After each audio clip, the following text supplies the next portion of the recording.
الشيطان الرجيم بسم الله الرحمن الرحيم وبه نستعين وهو خير المعين وصلى الله على سيدنا محمد وآله الطاهرين. اللهم صل على محمد وآل محمد وأجل. سورہ یونس آیت نمبر 99 ارشاد باری تعالی ہوتا ہے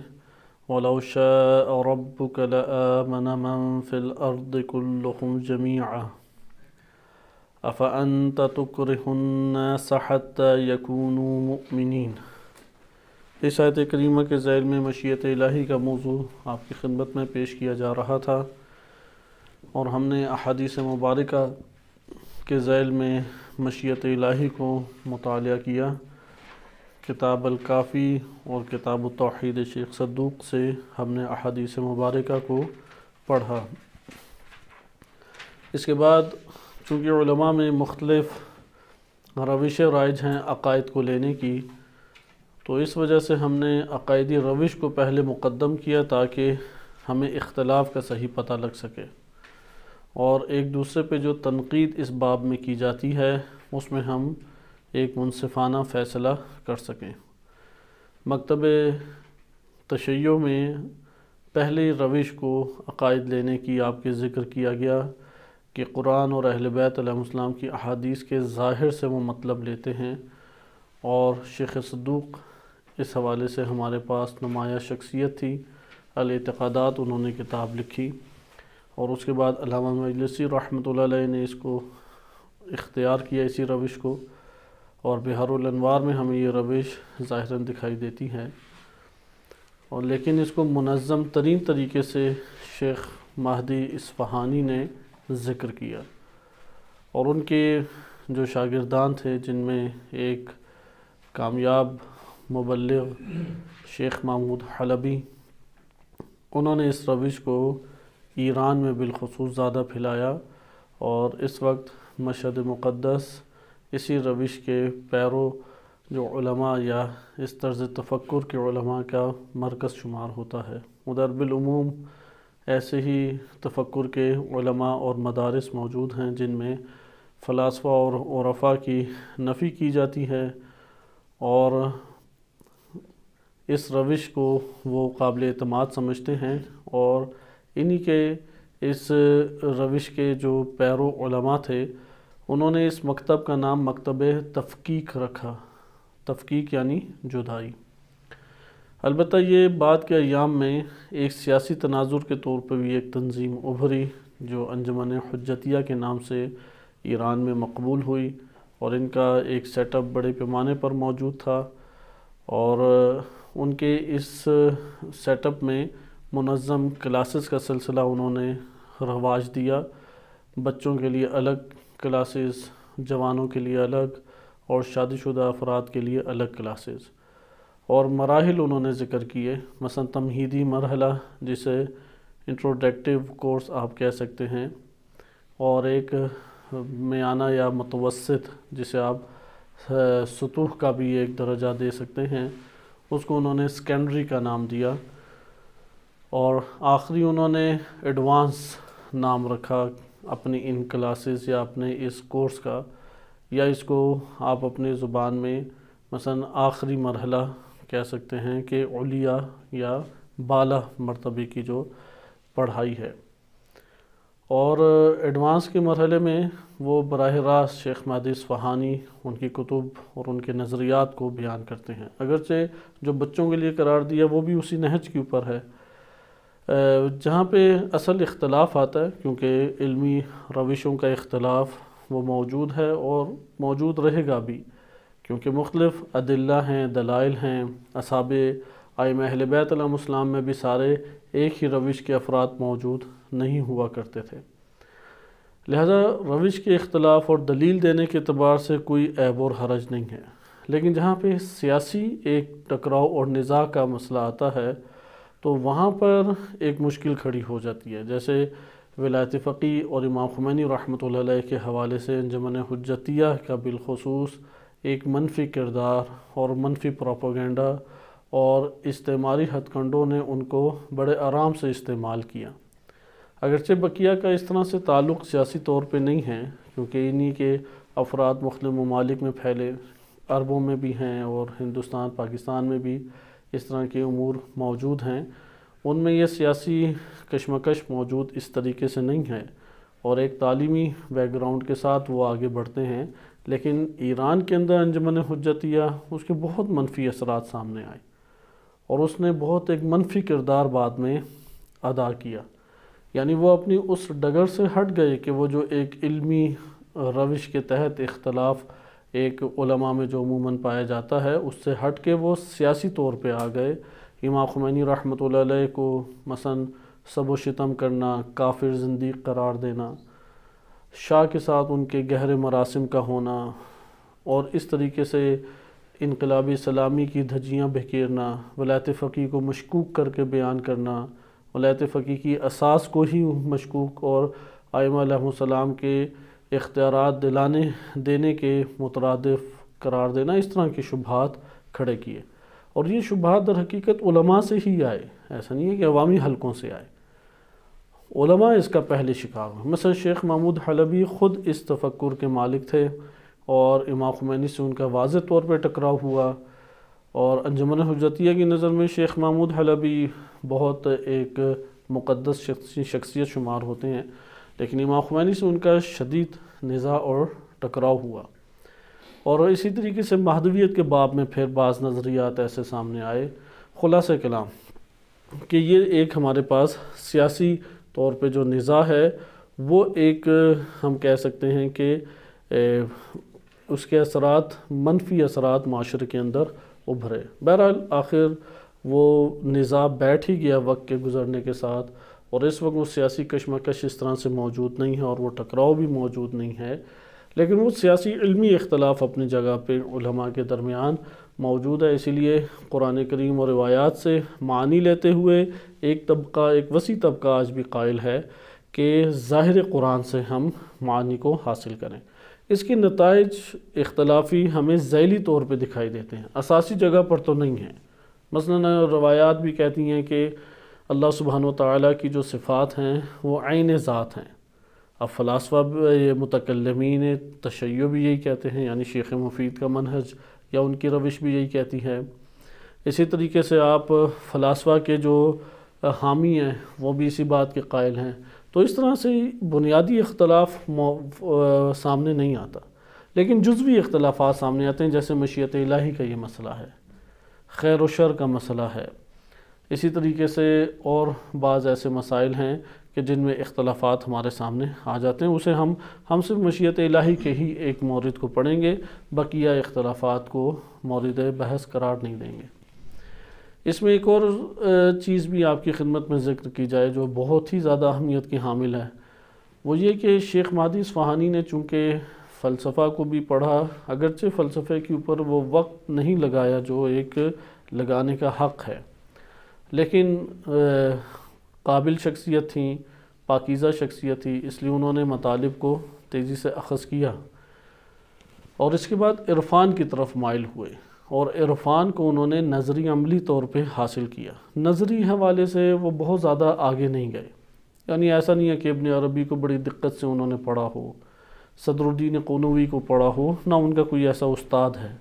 لیکن عرفان عملی کو انہوں نے اختیار کیا۔ عرفان عملی کے حوالے سے جو مدارج تھے،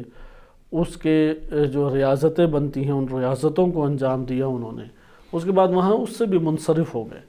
لیکن اس کے اثرات ان کی شخصیت میں انتہائی گہرے ہوئے، انتہائی گہرے۔ لہٰذا اگر آپ یہی جو انجمن حجتیہ کا جسے آپ ایڈوانس کورس کہہ لیں، اس کا کچھ حصہ اگر آپ مطالعہ کریں، یا شیخ مہدی اصفہانی کی اپنی کتب ہیں جیسے ابواب الہدیٰ ہیں، یا اس طرح سے دیگر کتب اور رسالے ان کے چھوٹے چھوٹے موجود ہیں، اب پورا موسوعہ چھپ چکا ہے، ہمارے پاس لائبریری میں بھی 4-5 ان کی کتابیں موجود ہیں، سب کتابیں ان کی چھپ کے اب آ چکی ہیں۔ آپ ان کتابوں کا مطالعہ کریں تو واضح دکھائی دے گا کہ عرفان کی جھلک ان کے اندر بہت قوی ہے۔ ظاہراً عرفان کے مخالف ہیں، لیکن عرفان کے اندر سے قائل بھی بہت ہیں۔ مثلا چند مثالیں میں آپ کو دے دیتا ہوں، یعنی ان کی شخصیت سے عرفان کا رنگ نہیں گیا، عرفانی ان کے اندر ایک رنگ باقی رہ گیا، اور وہ ان کے کورس کے اندر بھی موجود ہے جو انجمن حجتیہ نے تشکیل دیا، اور جو افراد پڑھتے ہیں ان میں بھی اس چیز کا اثر گہرے طور پہ موجود ہے، حتیٰ کہ ان کے ہاں جو ایک ثقافتی طور پہ چیزیں جنم لے گئی ہیں، کیونکہ ہر ایک گروہ کے اندر بعض ثقافتی چیزیں وجود میں آ جاتی ہیں، کلچرل چیزیں وجود میں آ جاتی ہیں۔ مثلا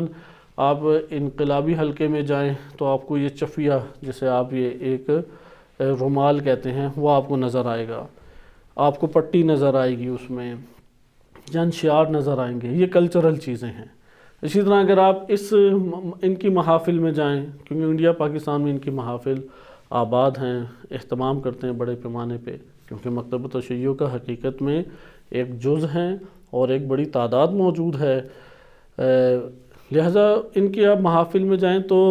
یہ محافل کے اندر ان کا ایک کلچرل بعض چیزیں موجود ہیں۔ مثلا توسل کے جس نوع کا توسل ان میں رائج ہے، اور جس طرز کا توسل رائج ہے، وہ آپ کو عرفاء میں ہی نظر آئے گا، کتابوں میں کہیں نہیں ہے۔ ویسے وہ دعویٰ کرتے ہیں ہم نے جو کچھ لیا وہ قرآن اور اہل بیت سے لیا، تو قرآن اور اہل بیت سے لینے کا مطلب ہے کہ وہ روایات میں ہونا چاہیے، روایات میں وہ چیز آپ کو اس طرح سے دکھائی نہیں دے گی۔ اسی طریقے سے وہ اس بات کے قائل تھے، اور یہ ان کے کورس کی کتابوں میں بھی موجود ہے، کہ ایک بندہ زندہ جو ہے وہ اختیاری موت مر سکتا ہے۔ اختیاری موت کا نظریہ فقط عرفاء میں پایا جاتا ہے، بقیہ جگہوں پہ پایا نہیں جاتا، حتیٰ ان کے کورس کی کتابوں میں یہ باتیں درج ہیں۔ اچھا، اسی طریقے سے محبت کو راہ قرار دینا، اگرچہ روایات بھی ہیں الحب للہ والبغض للہ، پورا چیپٹر ہے الکافی میں، لیکن محبت کے مورد میں اشعار ذکر کرنا، اشعار سے معنی لینا، یہ عرفاء کی روش ہے۔ یہی روش آپ کو ان کے کورس میں بھی بعض جگہوں پہ نظر آ جائے گی۔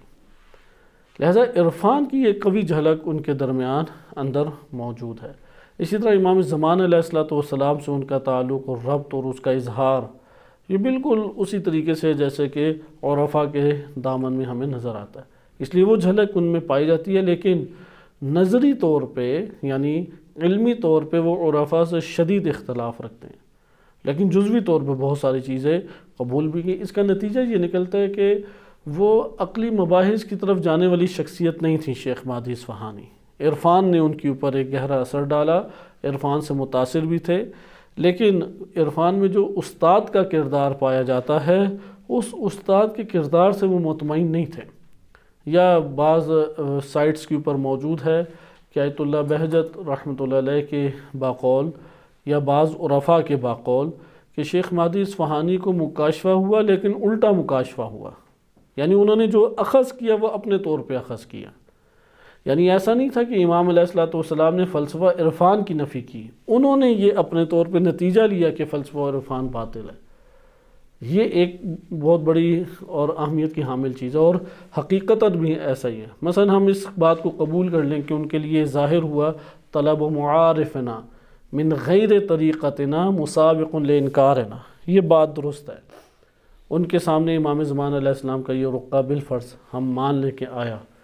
اور جس میں تحریر تھا کہ ہمارے معارف کو ہمارے طریق کے علاوہ اخذ کرنا ہمارے انکار کے مترادف ہے، اس جگہ فلسفہ عرفان کی نفی کہاں پہ ہے؟ فلسفہ عرفان کی تو نفی نہیں ہے ادھر، لہذا یہ نتیجہ انہوں نے خود استنباط کیا، یہ نتیجہ خود اخذ کیا، اور اس جگہ پہ ان سے ایک اشتباہ صادر ہوا علماء کے باقول، اس لیے وہ فلسفہ اور عرفان کے شدید مخالف ہوئے۔ تو یہ ایک نقطہ بیان کرنا مقصود تھا کہ جو انجمن حجتیہ سے مربوط ہیں یا اس تفکر سے، کیونکہ دونوں کو جدا کرنا ضروری ہے۔ ایک ہے یہ روش، اس روش کے سارے افراد انجمن حجتیہ والے نہیں ہیں۔ انجمن حجتیہ ایک خاص گروہ ہے، اور سیاسی بیک گراؤنڈ رکھتا ہے، تنظیمی بیک گراؤنڈ رکھتا ہے، اور اس تنظیمی بیک گراؤنڈ کے ساتھ وہ معاشرے کے اندر فعال اور متحرک ہوتا ہے۔ جبکہ یہ جو روش کا اختلاف ہے، یہ علماء اور عوام الناس کے حلقہ میں پائی جاتی ہے، کوئی اس میں عیب اور حرج نہیں ہے، دلیل کی زبان ہمیں قبول کرنی چاہیے۔ ممکن ہے کہ مدرسہ تفکیک یا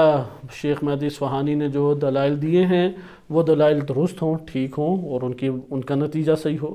لیکن اس کے برعکس بھی ہو سکتا ہے، ممکن ہے کہ جو ابن عربی یا ملا صدرہ رحمۃ اللہ علیہ نے بیان کیا وہ درست ہو، اور شیخ مہدی اصفہانی نے جو ذکر کیا ہے وہ درست نہ ہو۔ دونوں احتمال ہو سکتے ہیں۔ علمی دنیا میں وسعت قلبی کے ساتھ ادلہ کا مطالعہ کیا جائے گا، اور جو حق کے ہمراہ ہمیں حق کی جانب یا حق کی راہ کے اوپر ہمیں دلیل نظر آئے گی اسے قبول کرنے کا اختیار ہے۔ لیکن اس لیے ان دو چیزوں کو جدا رکھنا چاہیے، ایک ہے انجمن حجتیہ اور دوسرا ہے یہ روش۔ انجمن حجتیہ وہ سیاسی طور پہ ایک بیک گراؤنڈ رکھتی ہے، اس کا ایک ماضی ہے، ماضی میں مختلف اس کے مسائل ہیں، ان کی اپنی ایک بنیاد ہے، اپنا ایک سرکل اور اپنا ایک ان کا دائرہ کار ہے، اور آج بھی ایران کے اندر ہی اس کی کلاسز بہت ساری انڈر گراؤنڈ ہوتی ہیں۔ اب تو اعلاناً بھی شروع ہو گئی ہیں، پابندی ان کے اوپر سے ہٹ گئی اور اپنے طور پہ وہ اہتمام کرتے ہیں۔ لیکن عرفان کے حوالے سے جب آتے ہیں تو عرفانی چیزوں کو بہت قبول کرتے ہیں، اور توحید کے باب میں ایک زیادہ اختلاف کرتے ہیں، یا قیامت کے بعض جزوی مسائل میں، بقیہ کوئی اختلاف نہیں ہے۔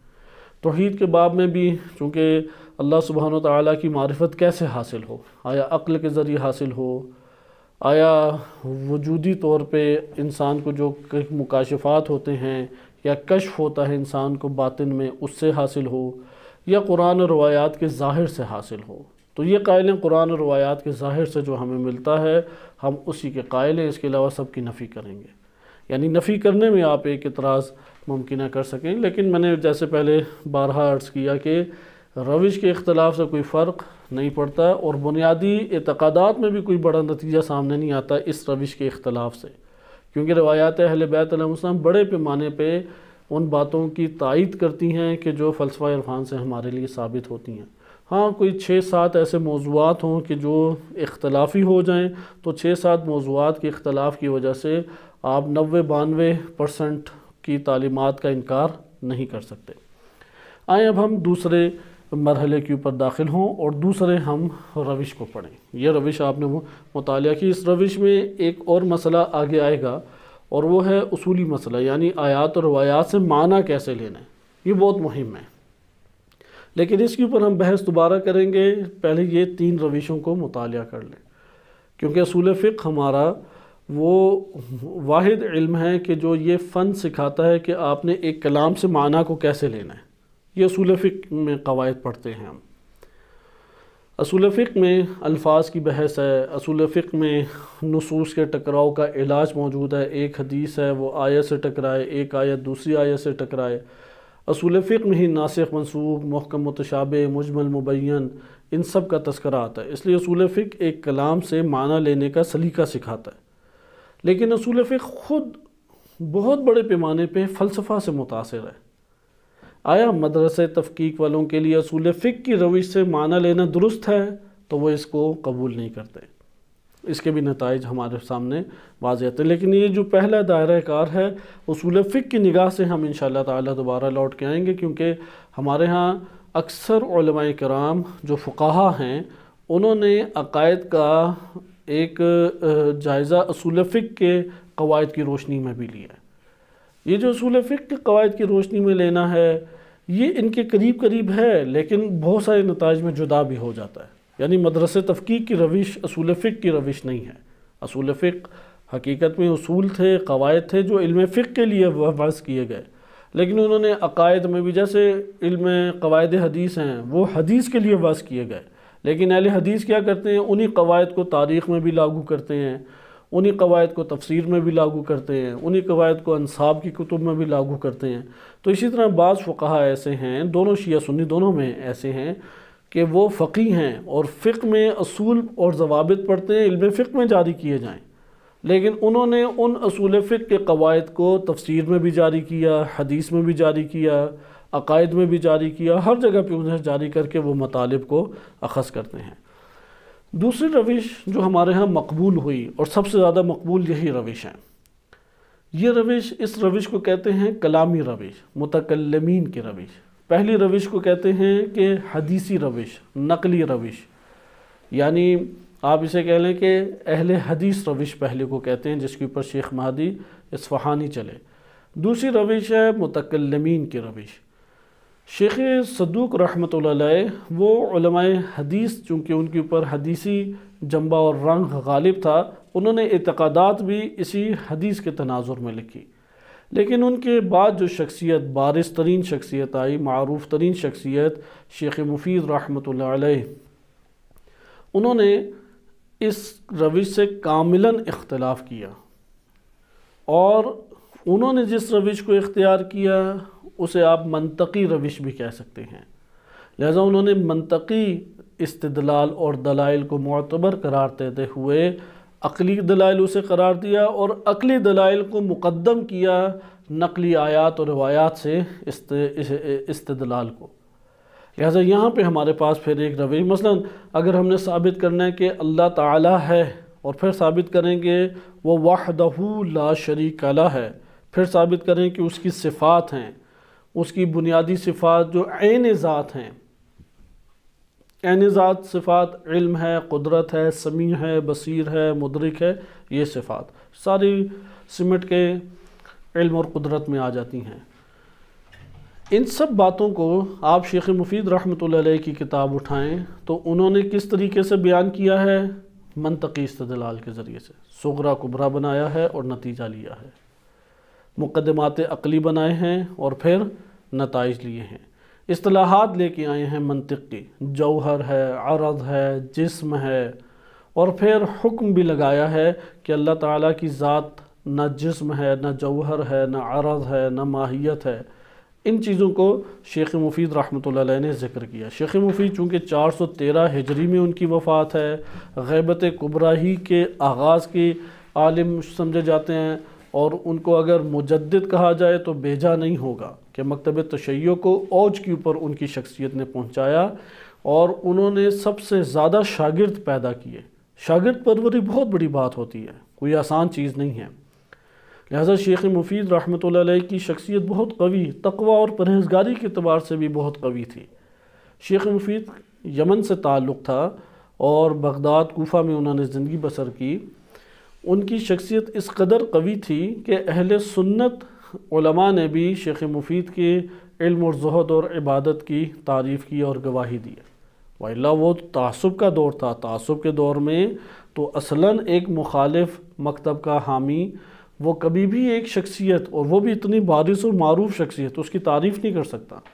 لہذا اہل سنت کتب میں شیخ مفید کا تذکرہ وارد ہوا، اور انہوں نے ان کے علم اور ان کے زہد اور عبادت کا تذکرہ خصوصیت کے ساتھ کیا۔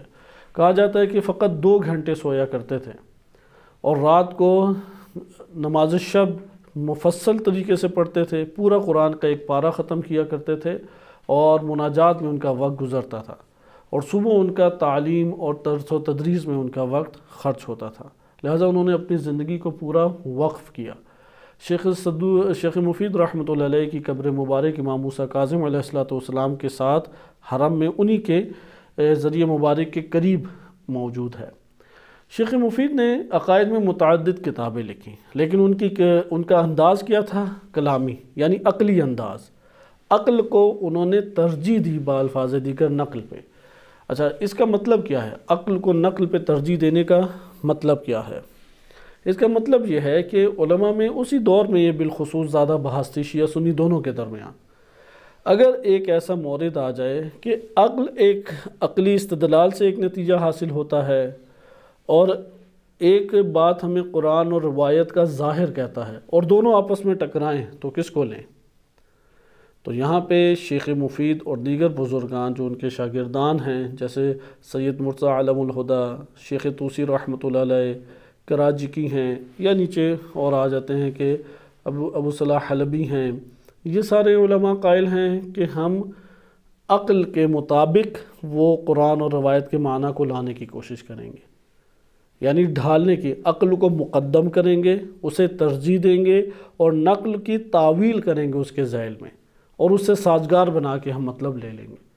اور اگر سازگار نہ بن رہا ہو تو توقف کریں گے۔ لیکن اگر ہم اہل حدیث روش کے تحت آئیں، جیسے شیخ صدوق، علامہ مجلسی اور دیگر بزرگان کی جو روش تھی، ان کے مطابق نہیں، اگر ٹکراؤ ہو جائے یا توقف کریں گے یا عقلی مطلب کو سائڈ پہ کر دیں گے، نقل کے مطابق معنی لے لیں گے۔ جو نقل کہہ رہی ہے وہی لے لیں گے۔ مثلا اگر عقل کہتی ہے کہ معصوم سے سہو نہیں ہو سکتا، وہ نہیں بھول سکتا معصوم جو ہے وہ نماز اس سے نہیں چھٹ سکتی، لیکن یہاں پہ ظاہر روایت کہہ رہے کہ نہیں، معصوم سے اللہ تعالیٰ نے معصوم کو بھلا دیا، نبی صلی اللہ علیہ وسلم کو اللہ تعالیٰ نے بھلا دیا، یا نماز فجر ان سے چھڑوا دی اللہ تعالیٰ نے، خود سے نہیں چھوڑی کیونکہ اللہ زیادہ قادر ہے تو اس نے چھڑوا دی، اسے کہتے ہیں اسحاق کا نظریہ۔ تو یہاں پہ شیخ صدوق رحمۃ اللہ علیہ نے عقلی ادلہ کو ایک طرف کیا اور نقل کی بنیاد کے اوپر نظریے کو اختیار کر لیا۔ لہٰذا جب یہ نظریہ انہوں نے اختیار کیا تو یہاں سے ہمیں پتہ لگا کہ ان کی نظر میں اگر یہ ٹکراؤ ہو عقل اور نقل میں تو وہ نقل کو ترجیح دینے کے قائل ہیں۔ لیکن شیخ مفید کی طرف آ جائیں، انہوں نے احادیث کو اس کے ماتحت کیا۔ اس سے پتہ لگتا ہے کہ شیخ مفید کس نظریے کے قائل ہیں، اس لیے شیخ مفید نے بڑی شدت کے ساتھ یہ نظریہ اختیار کیا کہ امام معصوم و نبی صلی اللہ علیہ وسلم اصلاً بھول نہیں سکتے کوئی شے۔ اچھا، صحف کے اعتبار سے چند صورتیں بنتی ہیں، اس کو بھی میں اشارہ آپ کی خدمت میں کر دوں تاکہ یہ مطلب واضح ہو۔ معصوم تو ہیں وہ ذات، یہ تو مکتب تشیع کا محکم نظریہ ہے، لیکن عصمت کی حدود زندگی کے کس کس دائرے تک ہے؟ ایک قول یہ ہے کہ زندگی کے ان کے تمام حصوں کے اوپر مشتمل ہے عصمت، یہاں تک کہ عصمت اس شے کو بھی شامل ہے کہ اگر مثلا امام علیہ السلام کے یا نبی صلی اللہ علیہ وسلم کی جیب میں ایک چیز ہے اور وہ بیٹھے ہیں، ایک سائل آتا ہے اور وہ چند درہم مانگتا ہے، تو ان کی جس چادر کے اوپر بیٹھے ہوئے ممکن ہے اس چادر کے نیچے وہ درہم ہوں، تو وہ تیزی سے ہاتھ بڑھاتے ہیں کہ چادر کے نیچے سے نکالیں، لیکن پتہ لگتا ہے ادھر نہیں ہے، تو پھر جیب میں ڈالتے ہیں تو پتہ لگتا ہے جیب میں ہے، تو جیب سے نکال کے اسے دے دیتے ہیں۔ لیکن یہاں پہ جو انہوں نے چادر کے طرف رخ کیا تو یہاں پہ ایک نوع اشتباہ ہے یا نہیں؟ آیا عصمت اس جگہ کو بھی شامل ہے یا نہیں؟ جو قائل ہیں کہ مطلقاً عصمت ہے تو وہ کہتے ہیں کہ نہیں، اس کو بھی شامل ہے، وہ اس اتنی مقدار کا بھی اشتباہ جنم نہیں لے سکتا عام زندگی کے امور میں کہ وہ جیب میں چیز ہو تو چادر کے نیچے پہلے تلاش کریں اور اس کے بعد جیب کی طرف آئیں۔ یہ ایک عصمت کا نظریہ، یعنی عصمت کی حدود، عصمت کی ایک حد کے اوپر تو تمام کے تمام شیعہ علماء متفق ہیں۔ شیخ صدوق رحمۃ اللہ علیہ، ان کے جو شیخ تھے، کسی کو بھی اختلاف نہیں ہے، اور وہ ہے کہ تعلیمات دینی کو بیان کرنا،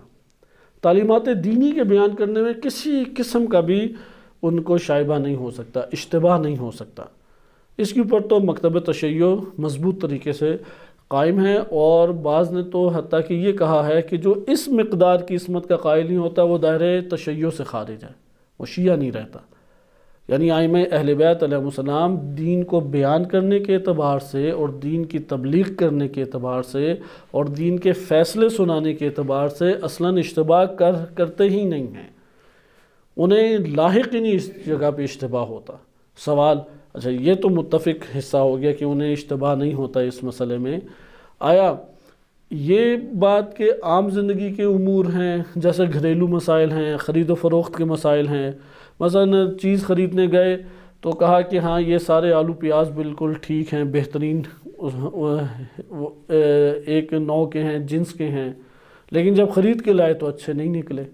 یا کسی نے مشورہ لیا کہ اس فصل میں کیا اگاؤں کہ جس سے مجھے فائدہ ہوگا، تو انہوں نے تخمینہ لگایا اور بیان کیا کہ یہ اگا لو، لیکن اس بندے کو نقصان ہوا۔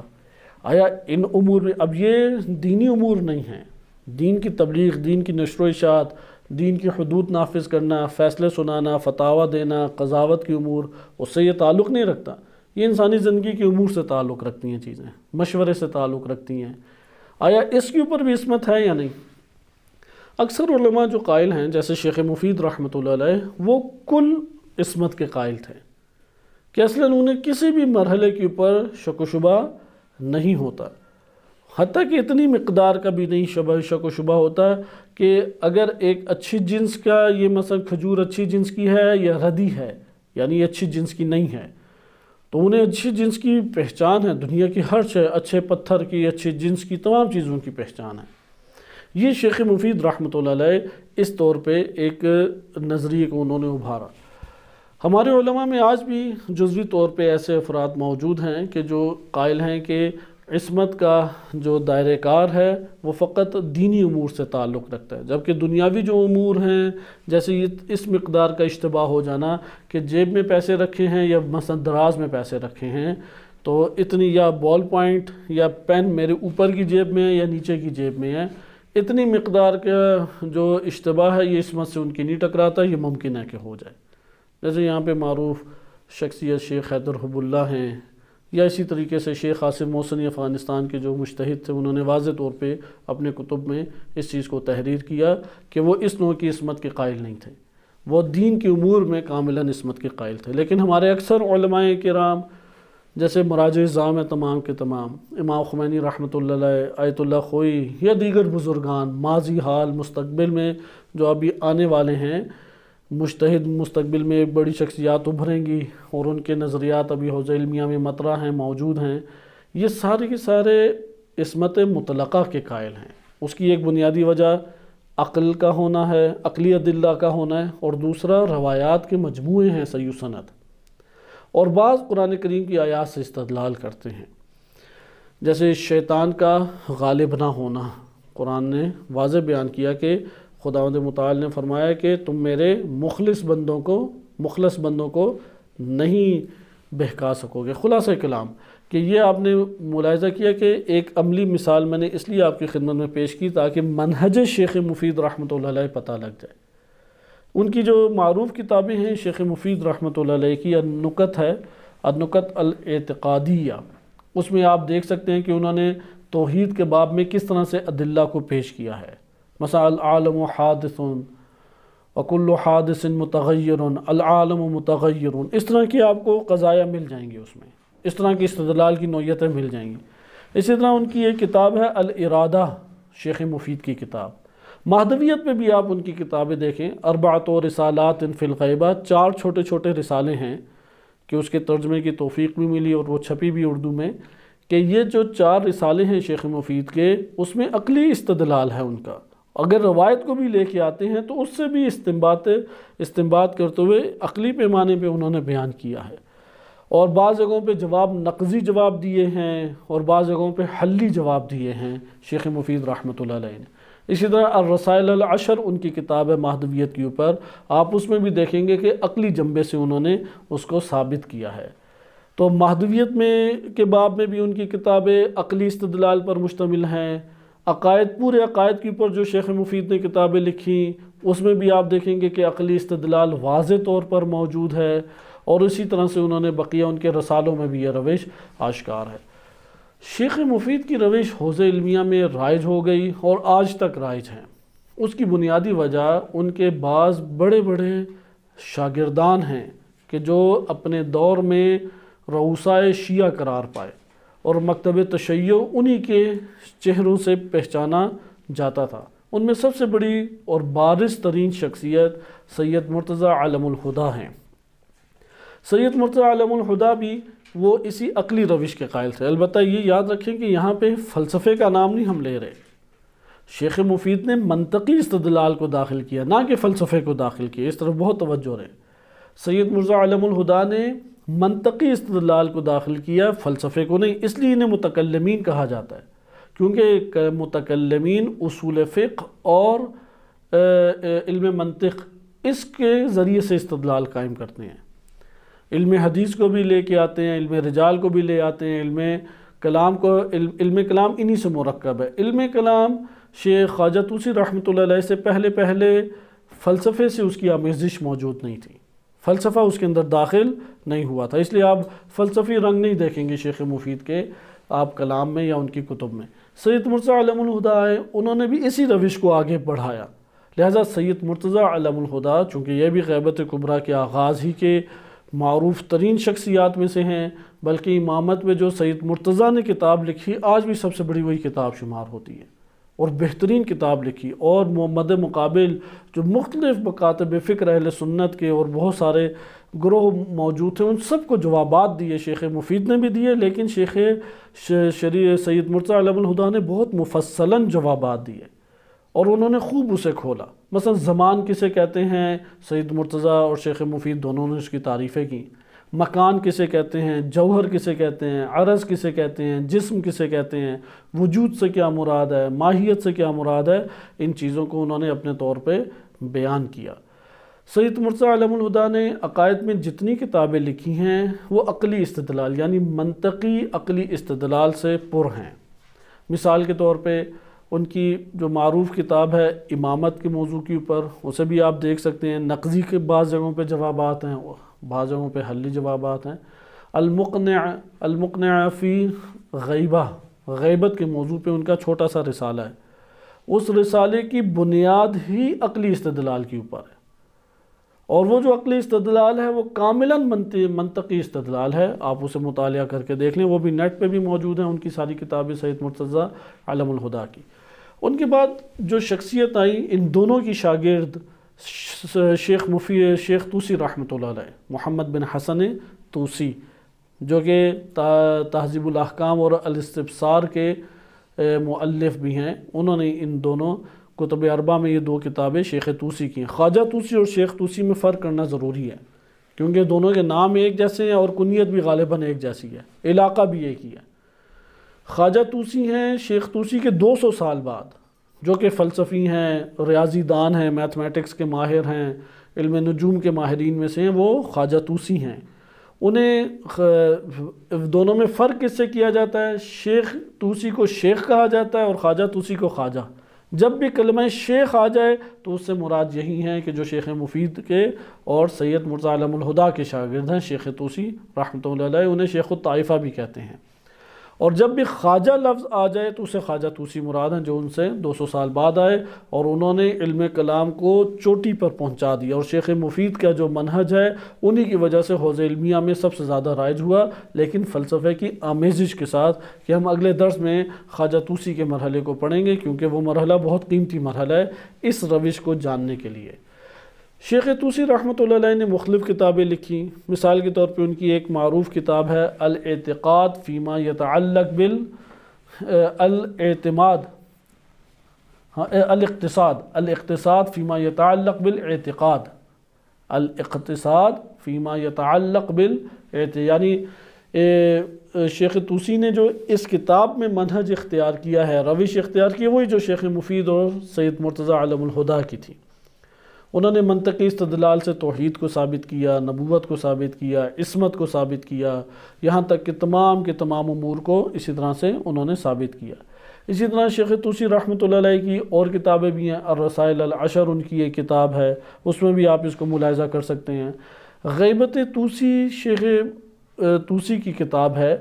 اس میں روایات اور عقلی استدلال دونوں باہم ہیں۔ زیادہ تر روایات ہیں اس کے ضمن میں، لیکن روایات کے ذیل میں انہوں نے عقلی استدلال بھی پیش کیا ہے۔ لہذا شیخ طوسی وہ شخصیت ہیں، انہوں نے محدث بھی ہیں، حدیث کا جب جائزہ لیا محدث بن کے، فقہ کا جب جائزہ لیا فقی بن کے، اصول کا جب جائزہ لیا اصولی بن کے، تفسیر کا جائزہ لیا تو مفسر بن کے۔ اس لیے مکتب تشیع میں ایک جامع ترین شخصیت، پہلی جامع ترین جس کی کتابیں ہم تک پہنچی وہ شیخ طوسی ہیں، اور اتنی یہ پر اثر شخصیت تھی کہ 100 سال تک کسی کی تقلید نہیں ہو سکی، 100 سال تک۔ اگر ابن ادریس حلی جو انہی کی نسل سے تھے، اگر وہ نہ آتے تو کہا جاتا ہے کہ شیخ طوسی کی ہمیشہ تقلید ہوتی رہتی، جیسے ابو حنیفہ کی اہل سنت میں ہو رہی ہے۔ ابن ادریس حلی نے آ کے ان کا یہ جو ایک علمی جو رعب اور دبدبہ ہے وہ توڑا۔ تو شیخ طوسی کا اس قدر ایک رعب اور دبدبہ تھا۔ انہوں نے بڑی بڑی کتابیں لکھی، مثلا العدہ اصول فقہ میں لکھی، آج بھی پڑھی جاتی ہے۔ تفسیر کی پہلی جامع ترین کتاب مکتب تشیع کی التبیان فی تفسیر القرآن شیخ طوسی کی ہے۔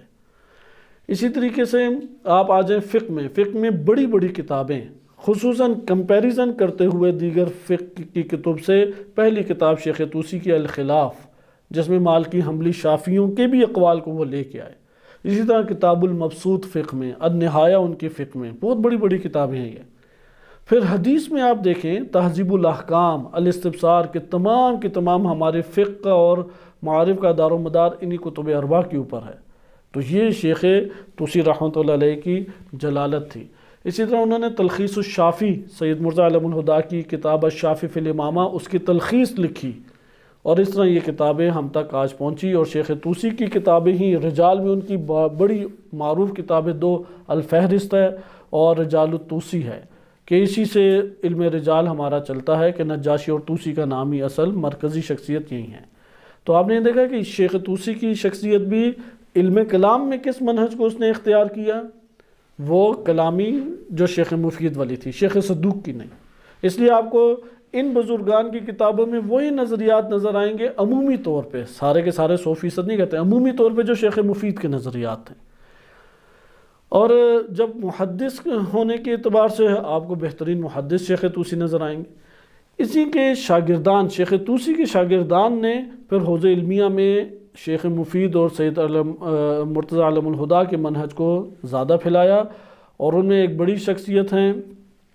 ابو الحسن حلبی، اشارۃ السبق ان کی کتاب ہے، یا ابو صلاح حلبی۔ ابو صلاح حلبی کی کتاب تقریب المعارف ایک جامع کتاب ہے، قدیم ترین اور جامع ترین کتاب ہے تقریب المعارف۔ آپ اگر اس تقریب المعارف کتاب کو آپ ملاحظہ کریں تو یہ بھی اسی نہج کے اوپر لکھی گئی ہے۔ یہ کتاب آج بھی موجود ہے، نیٹ پہ موجود ہے، اور اس میں کلامی انداز وہی ہے جو منطق کے استدلال عقلی ہیں اس کو داخل کیا گیا۔ یہ جو منطق کا داخل ہونا ہے، شیخ مفید، سید مرتضی علم الہدا، شیخ طوسی اور ابو صلاح حلبی، اس کی وجہ سے ہمارے سارے کے سارے علوم بعد میں اسی سے متاثر ہوئے، اور آج بھی منطق ایک اہم مقدمہ بن چکا ہے کہ اگر کوئی علم منطق کو نہیں پڑھتا تو وہ ہماری جو علمی حوزوی کتابیں ہیں اصلاً اسے سمجھنے کی طاقت ہی نہیں رکھتا، وہ سمجھ ہی نہیں سکتا کہ ان بزرگان نے کیا لکھا اور کیا علمی ترقی ہوئی ہے۔ یہ ہمارے پاس 5ویں صدی ہجری تک کی اس کلامی روش کی تفصیل تھی، کیونکہ یہ حوزہ علمیہ میں سب سے زیادہ یہی طریقہ رائج ہوا، اور آج بھی رائج ہے، آج بھی یہی طریقہ کار رائج ہے۔ لیکن اس روش کو جو عروج اور کمال حاصل ہوا وہ کب ہوا؟ وہ خواجہ طوسی اور علامہ حلی کے ہاتھوں ہوا۔ انشاءاللہ تعالی اگلے درس میں ہم اس کمال کو مطالعہ کریں گے۔ صلی اللہ علیہ سیدنا محمد وآلہ الطاہرین۔